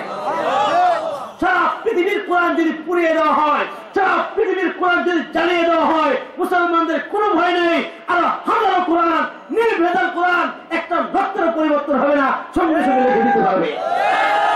সারা পৃথিবীর হিন্দু ভাইরা যদি মিলে, সারা পৃথিবী, শুধু বাংলাদেশ নয়, শুধু ইন্ডিয়া নয়, শুধু নেপাল নয়, সারা পৃথিবীর হিন্দু ভাইরা মিলে একটা বেদের হাদিস দেখাইতে পারবে না, একটা গীতার হাদিস দেখাইতে পারবে না। সারা পৃথিবীর খ্রিস্টান ভাইরা মিলে একটা বাইবেলের হাদিস দেখাইতে পারবে না। পক্ষান্তর কোরআনের হাদিস এখানে আপনি দাঁড়াইলে দেখবেন ছোট্ট ছোট্ট বাচ্চা সূরা ফাতিহা থেকে নিয়ে সূরা নাস পর্যন্ত পুরা কোরআন মুখস্থ শোনায় দিতে পারে। ভাই দোস্ত বদল, এই কোরআন সকল মানুষের, এই কোরআন আমার পক্ষ থেকে উস্তাদ। হিন্দু ভাইদেরকে যদি বলেন, আপনি 5 জন উস্তাদের কথা বলেন, আল্লাহ পর্যন্ত আপনাদের কোনো ধারাবাহিকতা আছে কিনা, যে আমি গীতা পড়েছি উমুকের কাছে, উনি উমুকের কাছে, উনি উমুকের কাছে যেতে যেতে ভগবান আল্লাহ পর্যন্ত পারবে? আমি অনেক বড় বড় পণ্ডিতদের সাথে বলেছি, পারে নাই। পক্ষান্তর আমাদের কোরআনের সনদ আছে, আমি কার কাছে কোরআন পড়েছি, উনি কার কাছে পড়েছে, উনি কার কাছে পড়েছে, এভাবে আল্লাহ পর্যন্ত আছে। আমার মুখস্থ আছে, এই মুহূর্তে শোনায় দিতে পারবো ইনশাআল্লাহ। সময় নেই, আমার আলোচনার বিষয় এটা না, এই জন্য আমি এই বিষয়ে যাচ্ছি না। তাহলে কোরআন কাদের? কোরআনের মধ্যে কোনো সন্দেহ নাই, অন্য কিতাবের মধ্যে সন্দেহ আছে। কোরআন আল্লাহ পাক শুরুতেই বলছেন আলিফ লাম মিম যালিকাল কিতাবু লা রাইবা ফীহি হুদাল লিল মুত্তাকিন। এই কিতাবের মধ্যে যাহা শুরুতেই, কোরআনের শুরুতেই যালিকাল কিতাবু লা রাইবা ফীহি, এই কিতাবের মধ্যে কোনো সন্দেহ নাই। পক্ষান্তরে অন্য কোন কিতাব, কোন বেদ, রামায়ণ, গীতা, মহাভারত, বাইবেল, ত্রিপিটক, অন্য কোন কিতাব এই চ্যালেঞ্জ করতে পারবে না যে আমার কিতাবের মধ্যে কোনো ভুল নাই। যেহেতু কোরআন আল্লাহর কালাম, এই জন্য আল্লাহর কালামে কখনো ভুল থাকতে অন্যান্য কিতাবের মধ্যে ভুল আছে। আমার সময় নেই, কাগজে শোনাইতাম। আমরা একবার গেলাম দিনাজপুর জেলা পার্বতীপুর থানা মুন্সিপাড়া গ্রাম, ওখানে অনেক মুসলমান খ্রিস্টান হয়ে গেছে। তো তাদেরকে ধরে বাঁধে বুঝে ফিরে মুসলমান বানানোর জন্য আমরা গিয়েছিলাম মোহাম্মদ ভালোবাসার সাথে। যে লোক খ্রিস্টান হয়েছে ওনার নাম হলো সাখাওয়াত হোসেন সাজু। এই মুসলমানদের মসজিদের সামনে বাড়ির লোকজন খ্রিস্টান। তো তার সাথে লম্বা আলোচনা, তো তার সাথে আলোচনা হলো। তো তাকে সে যখন আমার আলোচনা গুরুত্ব দিতে পারতেছে না, তখন আমি বললাম আপনি কার মাধ্যমে খ্রিস্টান হয়েছেন? উনি বললেন ফাদার শিবের মাধ্যমে। ফাদার শিবের নরওয়েতে বাড়ি, ওই পার্বতীপুরে, ওখানে উনি খ্রিস্ট ধর্ম প্রচার করে, মানুষের সেবা করে, সেবার মাধ্যমে। তা আমি ওনার কাছে গেলাম, গিয়ে তাকে জিজ্ঞাসা করলাম, ভাই আপনি কোন কিতাবের প্রচার করেন? বলে আমি বাইবেলের প্রচার করি। আমি বললাম বাইবেল তো এটা ভুলে ভরা কিতাব। উনি বলেন না, আপনি একটা ভুলও দেখাতে পারবেন না। আমি বললাম যদি দেখাইতে পারি? বললাম না, আপনি পারবেন না। উনি খুব জবরদস্তি বলছে কি দেখাতে পারবেন? আমি না পারবো। আমি বললাম যে আপনাদের বাইবেল ভুল, এটা আল্লাহর কালাম না। আল্লাহর কালামে ভুল থাকতে, আর যে কিতাবের মধ্যে ভুল থাকে সেটা আল্লাহর কালাম হইতে। তাকে বললাম আপনাদের কিনা বাইবেল খুলেন, বাইবেলের মধ্যে কেরি বাইবেলে 2 বংশাবলী 22-2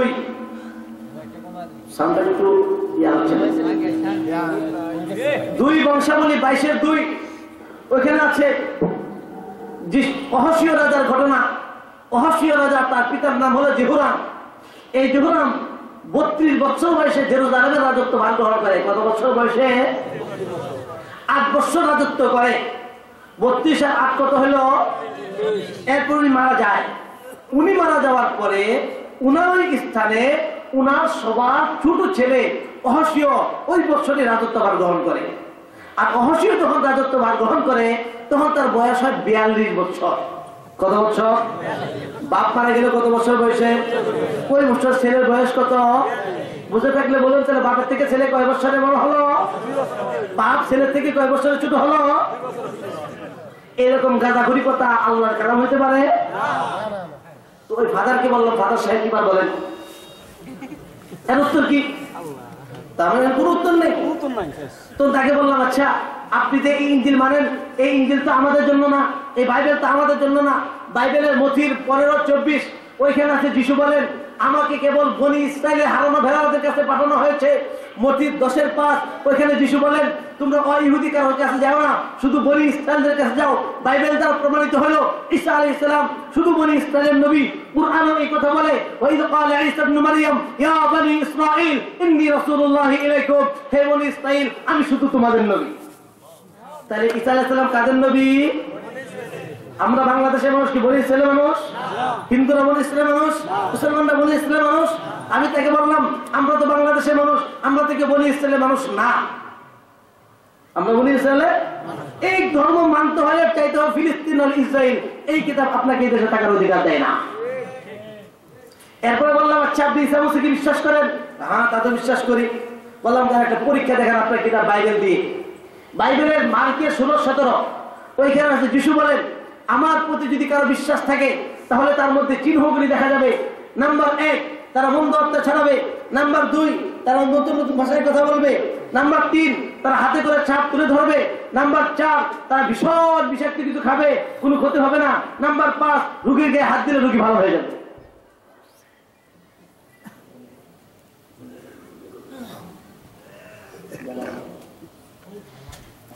তাহলে 5টা পরীক্ষা কি করতে পারবে? উত্তীর্ণ হতে পারবে। তারপরে তাকে বললাম ঠিক আছে ভাই, 1 নাম্বার মন্দ আত্মা ছাড়া। মন্দ আত্মা নিয়ে খ্রিস্টানদের মধ্যে একতলাপ আছে, মতানৈক্য আছে। যেহেতু মতানৈক্য মাসালা, এই জন্য পরীক্ষাটা মাফ করে দিলাম। 2 নাম্বার আপনি নতুন নতুন ভাষায় কথা বলতে পারবেন। আপনিও, তার আগে সাধুকে বললাম যে আপনিও বাঙালি আমিও বাঙালি, আমার আপনার জন্য আরবিটা নতুন ভাষা, আপনি একটু আরবিতে কথা বলেন। আপনি তো সাপ ধরতে পারবেন না, বলে আমি তো আগে জানি না। আগে জানলে বেজে এলাকা থেকে বাইক দিয়ে কতগুলি দৈরা নিয়ে যেতাম, নিয়ে সাপ ছেড়ে দিয়ে বলতে বিপদ ধরেন। যেহেতু এটা আনি নেই, এই জন্য এই পরীক্ষাটা আপনাকে মাফ করে দিলাম। 4 নাম্বার ভীষণ বিষাক্ত কিছু খেলে কোনো ক্ষতি হবে না। আমাদের দেশে ভীষণ বিষাক্ত কিছু নেই, এগুলি বাহির থেকে ইম্পোর্ট করতে হবে। তবে আমাদের দেশে পোকামাকড় মারার জন্য কীটনাশক বিষ পাওয়া যায় সারের দোকানে, 1 বোতল বিষ আনি, এরও খেতে রাজি না। তারপর বললাম ঠিক আছে ভাই, আপনি থাকতে রুগীর গায়ে হাত দিলে রুগী ভালো হয়ে যাবে। তা আপনি থাকতে এখানে হসপিটাল কেন? বাংলাদেশ সরকারের লক্ষ লক্ষ কোটি কোটি টাকা খরচ করে হসপিটাল দিতে হলে কেন? রুগীর গায়ে হাত দিলে তো রুগী ভালো হয়ে যাবে।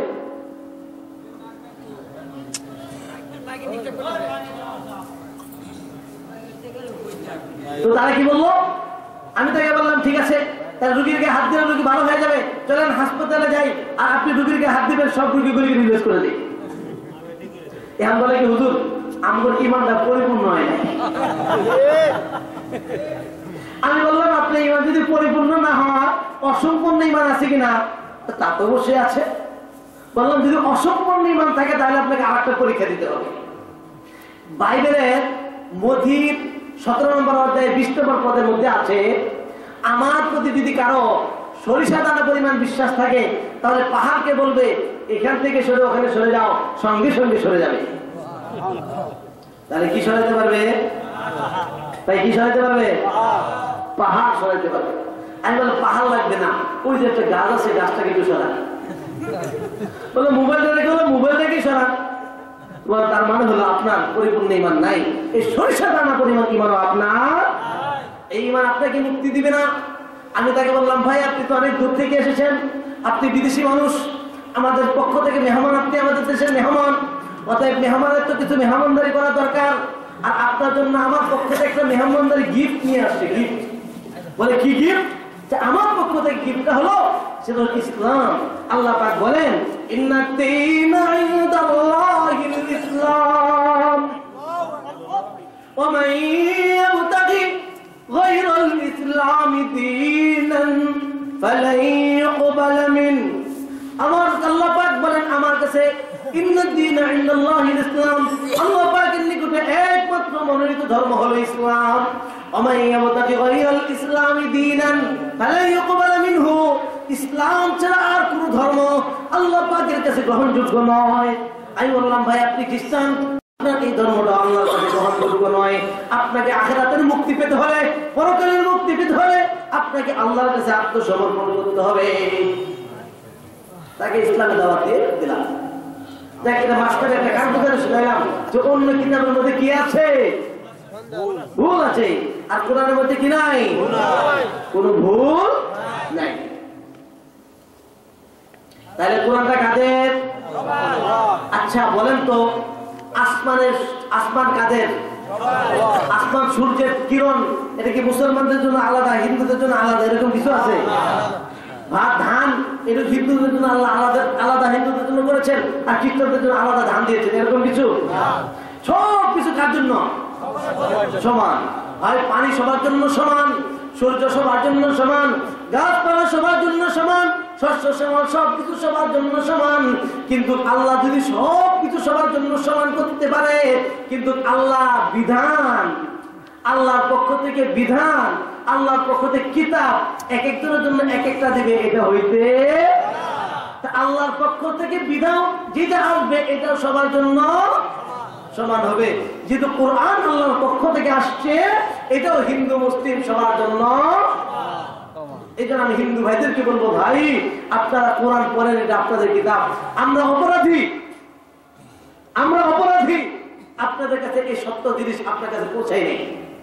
আমরা অপরাধী না ভাই? এটা আমারও তো আমাদের কাছে ছিল, আমাদের কাছে আমারও ছিল কিনা, কিন্তু আমরা ওনাদের পৌঁছিয়েছি। দিন ওনারা আমাদের বিরুদ্ধে নালিশ করে। বাবরি মসজিদ যিনি ভেঙেছিলেন শুনছেন না, উনি সর্বপ্রথম যিনি কোদাল মেরেছিলেন উনি মুসলমান। আমরা গত বছর উনি আসছিলেন বাংলাদেশে, গত বছর বাংলাদেশে এসেছিলেন। উনি বলেন আমি যখন মুসলমানদেরকে দেখি আর আমার বাপের কথা মনে হয়, তখন আমার মন চায় মুসলমানদেরকে চাবিয়ে রস খেয়ে নিই। উনি বলেন, ওনাকে জিজ্ঞাসা করলো ব্যাপার কি, আপনি মুসলমানদের উপরে এত ক্ষিপ্ত কেন, আপনি তো নিজেই মুসলমান হয়ে গেছেন।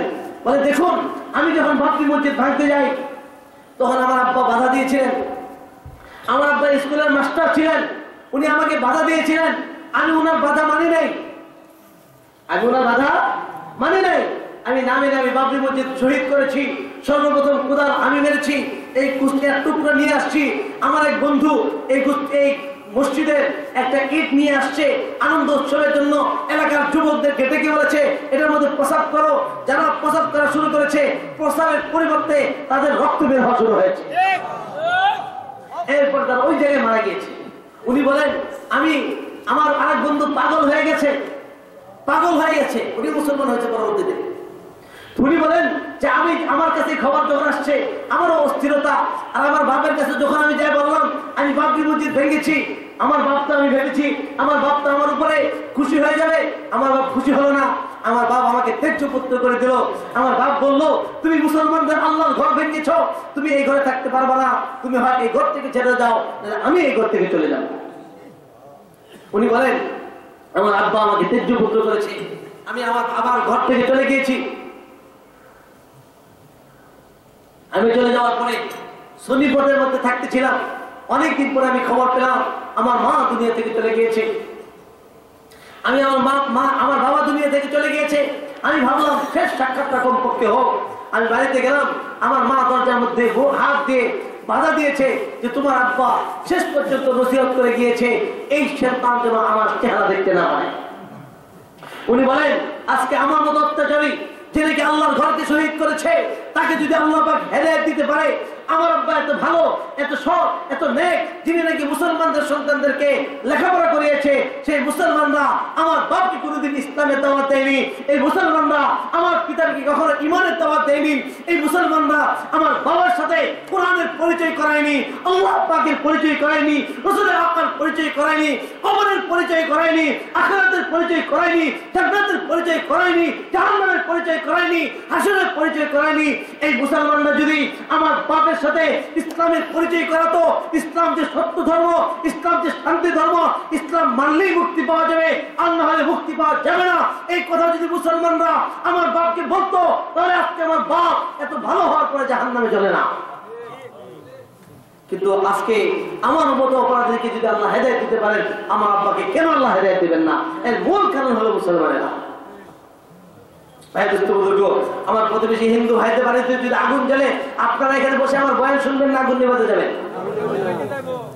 হিন্দু ভাইদের মনে করেন আসর চলছে, ওই সময় পাশে মুসলমানদের গ্রামে আগুন চলছে, হিন্দু ভাইরা কি বসে থাকবেন, আগুন নিভাতে যাবে?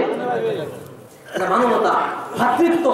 এই দুনিয়ার আগুনে যদি ত্বক পড়ে যায়, ঔষধ দিয়ে ত্বক ফিরিয়ে আনা সম্ভব। বাড়িঘর যদি পড়ে যায়, টাকা পয়সা দিয়ে উত্তম বাড়িঘর বানানো সম্ভব। কিন্তু এই লোকগুলি যদি মারা যায় আল্লাহকে না মানার কারণে, রাসূলকে না মানার কারণে, আখিরাতকে না মানার কারণে, কবরকে না মানার কারণে, পরকালকে না মানার কারণে, কোরআনকে না মানার কারণে যদি এই লোকটা চুপ মারা যায়, তাহলে কোথায় যাবে? কত বছর চলবে? আমাদের কেমন মানবতা, কেমন মানুষত্ব! আমরা একসাথে লেনদেন করি, একসাথে উঠা বসা করি, কিন্তু ভাইটাকে কোনোদিন বললাম না, ভাই আমি জানি যে তুমি এই পথে থাকলে জাহান্নামে যাবা। এটা আমার দায়িত্ব না ভাই?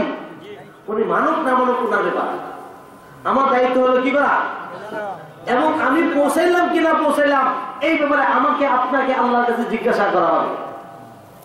আল্লাহ কোরআন হাকিমের মধ্যে বলেন, وَكَذَلِكَ جَعَلْنَاكُمْ أُمَّةً وَسَطًا لِتَكُونُوا شُهَدَاءَ عَلَى النَّاسِ وَيَكُونَ الرَّسُولُ عَلَيْكُمْ شَهِيدًا।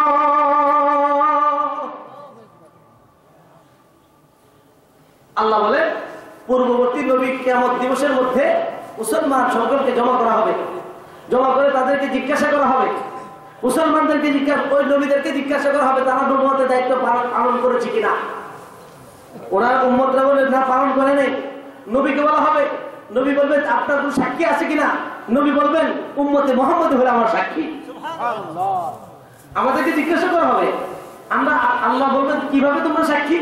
আমরা বলবো কোরআনে কারীমের মধ্যে আমি জানতে পেরেছিলাম যে আপনি মুহাম্মদ আকা সাল্লাল্লাহু আলাইহি ওয়াসাল্লামকে পাঠিয়েছিলেন, রাসূল সাল্লাল্লাহু আলাইহি ওয়াসাল্লামকে পাঠিয়েছিলেন, আর সকল নবীরা তাদের দাওয়াত পৌঁছে দিয়েছিলেন।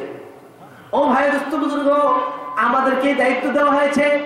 বিদায় আল্লাহ পাক কোরআনে হাকিমের মধ্যে বলেন, বাল্লিগ মা উনজিলা ইলাইক ফাইন লাম তাফআল ফামা বাল্লাগতা রিসালাতা ওয়াল্লাহু ইয়াসিমুকা মিনান নাস। ও রাসূল আকরাম সাল্লাল্লাহু আলাইহি ওয়াসাল্লাম, ইয়া আইয়ুহার রাসূল, হে আমার নবী, বাল্লিগ, আপনি দাওয়াত পৌঁছিয়ে দিন। ওই সময় মানুষ কারা ছিল? অমুসলিমরা। অমুসলিমদের কাছে দাওয়াত পৌঁছিয়ে দিন। মা উনজিলা ইলাইক, যা আপনার কাছে পৌঁছানো নাযিল করা হয়েছে, ফাইন লাম তাফআল, আপনি যদি এটা না পৌঁছান, ফামা বাল্লাগতা রিসালাতা, আপনি তার দাওয়াতের দায়িত্ব আদায় করলেন না। ও আমার নবী, আপনি জেনে রাখেন, আপনি যখন দাওয়াত দিতে যাবেন অন্যদের পক্ষ থেকে আপনার উপর আক্রমণ আসতে পারে, এই জন্য আপনি ভয় করবেন না। আল্লাহু ইয়াসিমুকা মিনান নাস, আল্লাহ সুবহানাহু ওয়া তাআলা আপনাকে এই মানুষের থেকে হেফাজত করবেন। কে হেফাজত করবেন? আল্লাহ। দায়িত্ব আমাদের পৌঁছানো কিনা? এবার বিদায় হজের মধ্যে রাসূল সাল্লাল্লাহু আলাইহি ওয়াসাল্লাম সাহাবায়ে কেরাম রিদওয়ানুল্লাহি আলাইহিম আজমাইনকে লক্ষ্য করে জিজ্ঞাসা করলেন, আল্লাহ হাল বাল্লাগতু, আরে আমি কি আমার দায়িত্ব তোমাদের কাছে পৌঁছে দিতে পেরেছি? সাহাবায়ে কেরাম বললেন, ক্বালু বালা, হ্যাঁ আপনি অবশ্যই দাওয়াত পৌঁছে দিতে পেরেছেন। ক্বালু বালা, আল্লাহ রাসূল সাল্লাল্লাহু আলাইহি ওয়াসাল্লাম জিজ্ঞাসা করলেন, আনতুম তুসআলুনা আন্নী ফামা আনতুম কাইলুন, আরে তোমাদেরকে আমার ব্যাপারে জিজ্ঞাসা করা হবে, তখন তোমরা কি বলবে? তখন সাহাবায়ে কেরাম বললেন, নাশহাদু আন্নাকা ক্বাদ বাল্লাগতা, আমরা সাক্ষী দিচ্ছি আপনি আপনার দাওয়াতকে পৌঁছে দিয়েছেন। আল্লাহ রাসূল সাল্লাল্লাহু আলাইহি ওয়াসাল্লাম আকাশের দিকে আঙ্গুল উঠিয়ে বললেন, আল্লাহুম্মা শাহাদ, আল্লাহুম্মা শাহাদ, ও আল্লাহ আপনি সাক্ষী থাকেন, সাক্ষী থাকেন। এরপর মুসলমানদেরকে দায়িত্ব দেওয়া হলো, আল-ইউবাল্লিগুশ শাহিদ মিনকুমুল গায়ব, তোমাদের মধ্যে যারা উপস্থিত আছে তারা অনুপস্থিতদের কাছে পৌঁছে দিবে। তাহলে এই ইসলামের পৌঁছানোর দায়িত্ব আল্লাহ আমাদের কাছে রাসূলের মাধ্যমে কি করে দিয়েছেন? নবী আসবে, আরো আসবে নবী, তাহলে দায়িত্ব কাদের? আমরা কি তাদের কাছে পৌঁছাইতেছি? পৌঁছানো দরকার কিনা? এই ব্যাপারে আল্লাহ আমাদেরকে জিজ্ঞাসা করবেন, হিন্দু ভাইদেরকে জিজ্ঞাসা করবেন কি?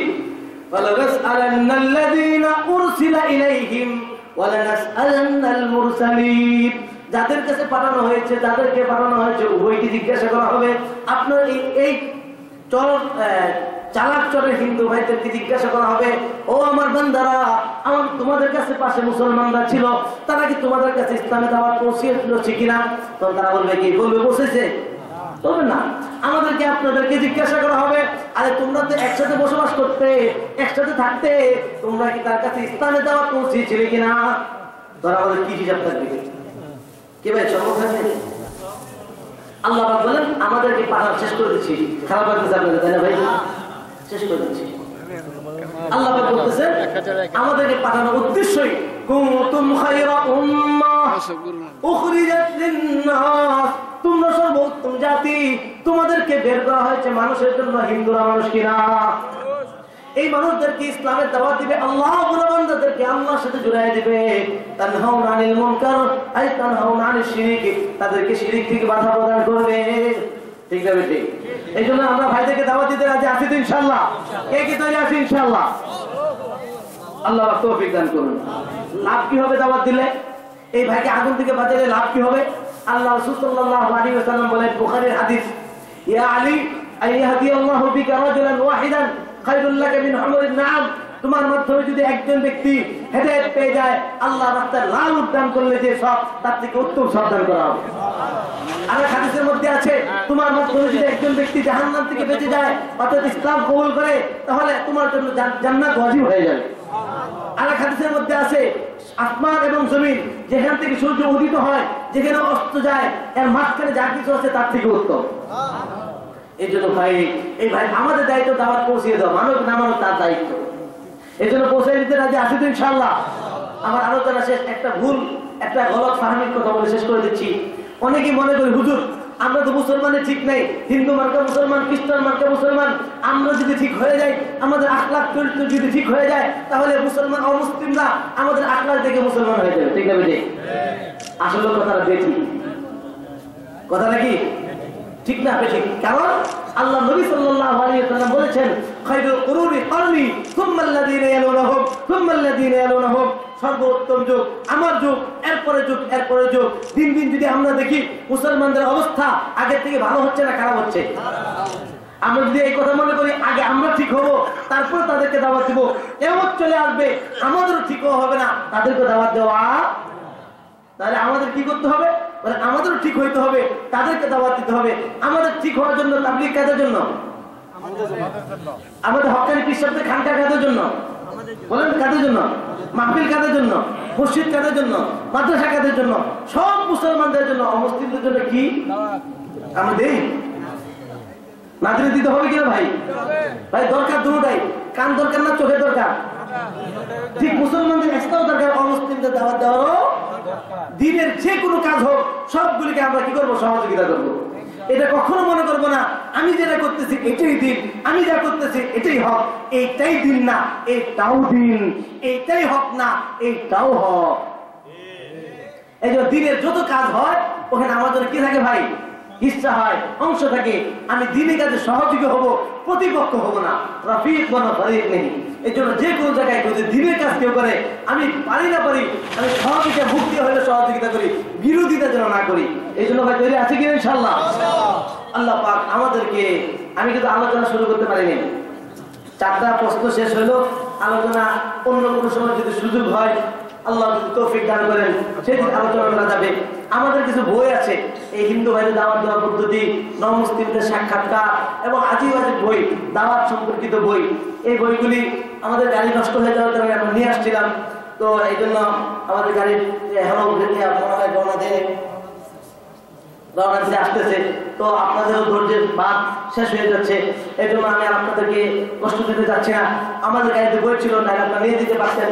এরপরেও আপনারা যারা যদি আগ্রহী থাকে, হুজুরদের সাথে আপনারা যোগাযোগ করতে পারেন। আমাদের এখন একটা অফার চলতেছে, এই দাওয়াত সম্পর্কিত নমুসলিমদের আজিব আজিব সাক্ষাৎকার।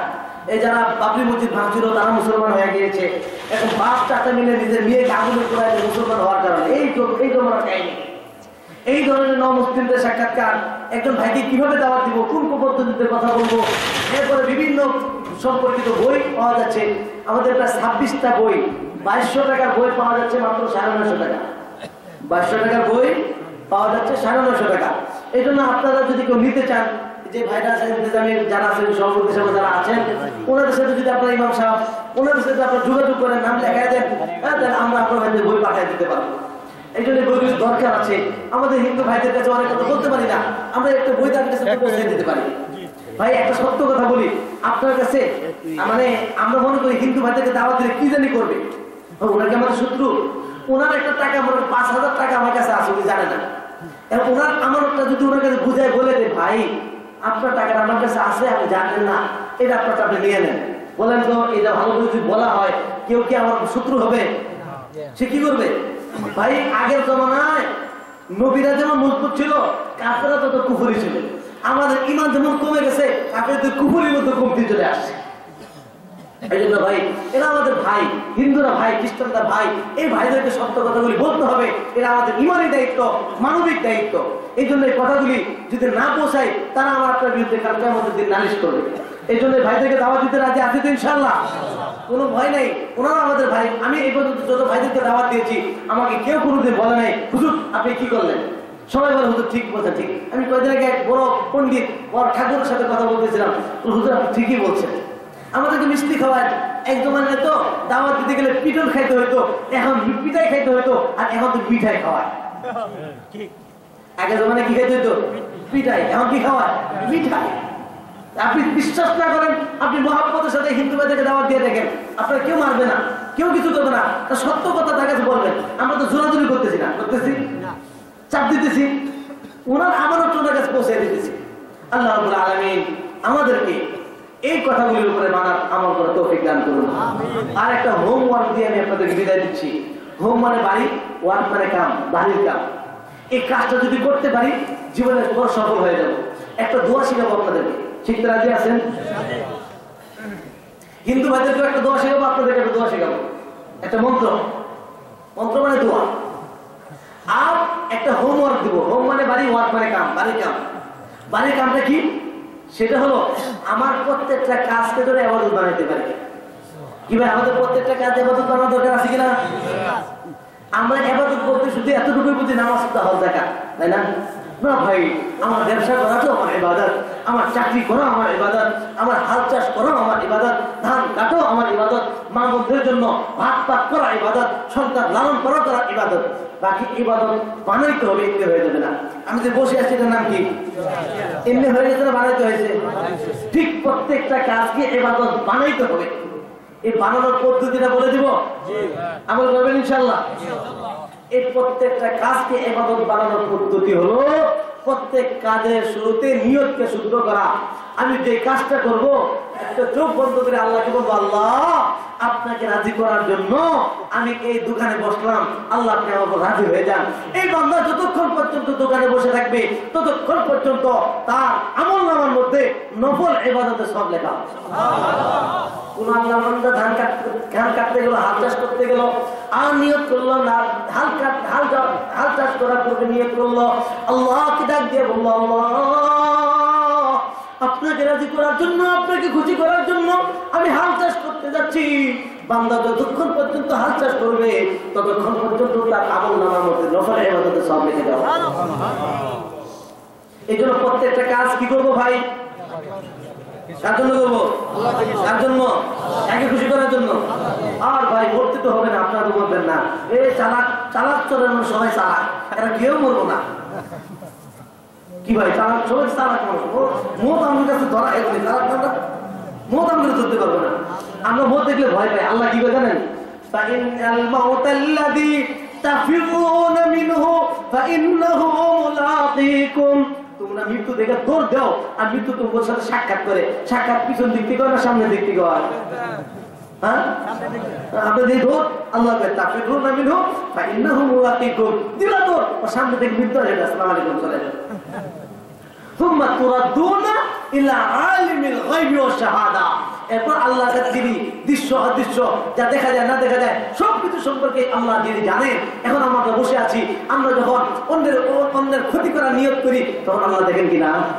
যখন 2 নম্বরে করি তখন আল্লাহ দেখেন কিনা? যখন আল্লাহ পাকের নাফরমানি করি তখন আল্লাহ দেখেন কিনা? যখন দাড়ি কাটি তখন আল্লাহ দেখেন কিনা? যখন বাপের মধ্যে কম দেই তখন আল্লাহ দেখেন কিনা? যখন সুদ খাই ঘুষ খাই তখন আল্লাহ দেখেন কিনা? ও চালাক মানুষ দেখে না, ওনারা তো সবাই চালাক, চালাকি করে পাইছে না।